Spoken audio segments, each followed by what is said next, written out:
Now, friend, I reckon there's a handful of questions that ride alongside a man all his life, like a shadow he just can't outrun. And among 'em all, there's one question that keeps turning up like a stone in the trail, no matter how many times a fella thinks he kicked it aside. Folks have been asking it since the first campfires burned low and men sat wondering at the stars overhead. It's the question that comes whispering in the dead of night, when trouble presses hard and sorrow sits down beside you without asking. Why does God allow suffering and evil? That's the one. Always has been, always will be. And if we aim to talk about it honest, we better settle in and ponder it through, slow and deliberate, like a man sighting down a rifle at long range. Now the quick answer, and it's one most folks don't care to hear, is this: the suffering and evil in this world is our own fault. That's the plain truth of it. We're the ones who keep stirring the pot, spilling things over, and then complaining to heaven that the floor's a mess. Time and again, men create conditions fit to breed misery like swamp water breeds mosquitoes, and then turn around and expect God to come mop it all up while we go on making the same mistakes over and over. But here's the amazing thing. He has always cleaned up the mess. Not because he had to, not because we deserved it, no sir, but because he's merciful and gracious beyond anything we rightly understand. You can read through that old book cover to cover, and you'll find a long trail of folks who made one disaster after another, then cried to God, and he heard them. He helped them. He forgave them. Sometimes he chastened them too, but always to turn them back to the right trail. The trouble is, most people don't understand who God is or what he's really like. They get these notions handed down from paintings and old stories, or, worse yet, from their own guilt-ridden imaginations. They picture God like some Zeus-type character, sitting on a cloud, fists full of lightning bolts, just waiting, itching for you to step out of line so he can split you right down the center. They think he's up there biding his time, ready to strike like a rattler whenever a man stumbles. But that ain't God at all. Not the God of Scripture. Not the God of Abraham, Isaac, and Jacob. Not the God who stepped down into time itself and took a whipping for sins he never committed. No, friend. God's laws aren't thunderbolts. They're warnings. They ain't prison walls. They're guardrails. They're not about keeping him happy. They're about keeping you alive. Take those 10 Commandments. Folks treat them like some sort of heavenly checklist a man's supposed to keep so God won't cast him off. But that's all backwards. The commandments weren't given to keep God satisfied. They were given to keep you out of the very suffering and evil you're asking about. Don't steal. Don't commit adultery. Don't lie. Don't covet. Don't worship other gods. Simple words, straight as fence boards. But every one of them is a warning marker set at the edge of a steep ravine. Now, some people get hung up on that one about other gods. They'll say, why does God care about being worshipped? Sounds like he just wants all the attention to himself. And I reckon if that were the case, he'd sure deserve every bit of it after the amount of suffering he took upon himself on behalf of folks that barely gave him the time of day. But that's not the point.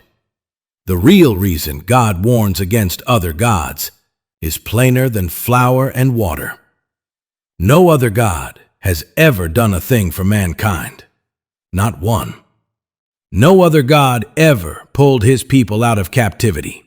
No other God ever lifted the fallen, healed the broken, forgave the guilty.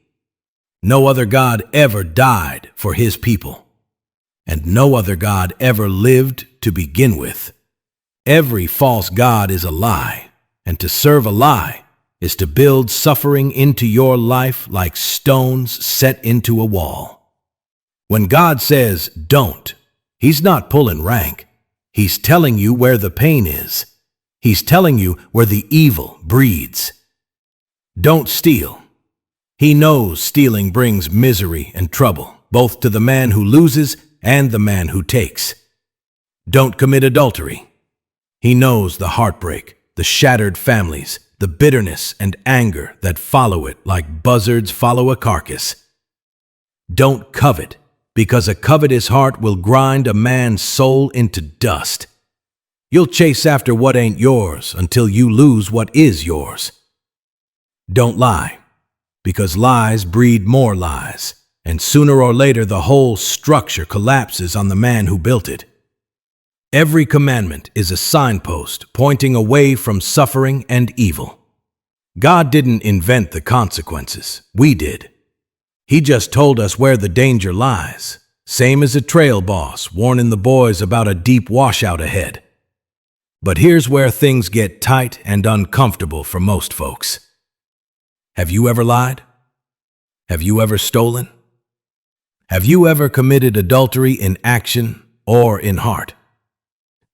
Have you ever envied or coveted or worshipped something more than God? If you're honest, and I mean the kind of honesty a man only faces when nobody's watching but God himself, you know the answers. And there lies the problem. Not with God, not with heaven, not with the way the world was made. The problem is with us. Always has been. People ask, why does God allow suffering and evil? And the answer, plain, frontier plain, is because he allows you to have free will. And free will means you're free to walk the right path or to wander off into the briars. All of us, without exception, have done the very things that God told us would cause suffering. He didn't cause it. He didn't force it. He didn't twist our arm. We stepped into it ourselves and then wondered why our boots got muddy. God allowed our will, but he never promised to spare us from the consequences of that will. He warned us what sin would do, and when we ignored the warning, the results came just the way he said they would. You see, evil isn't something God brought into the world. Evil is something we unleashed. And suffering is the echo of that evil.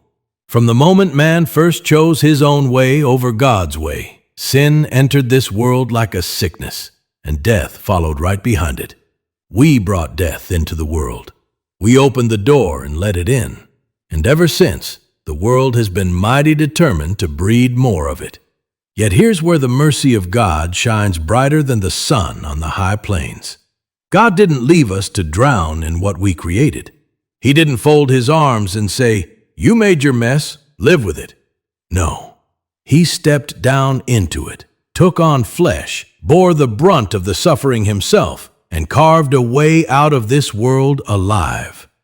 Christ is the only road that leads out. Christ is the only hand that can pull a man free of the sin he was born into. Christ is the only one who conquered the death we set loose upon ourselves. Until he returns and sets things right, this world's going to keep doing what it does, breeding evil, birthing suffering, and blaming God for it.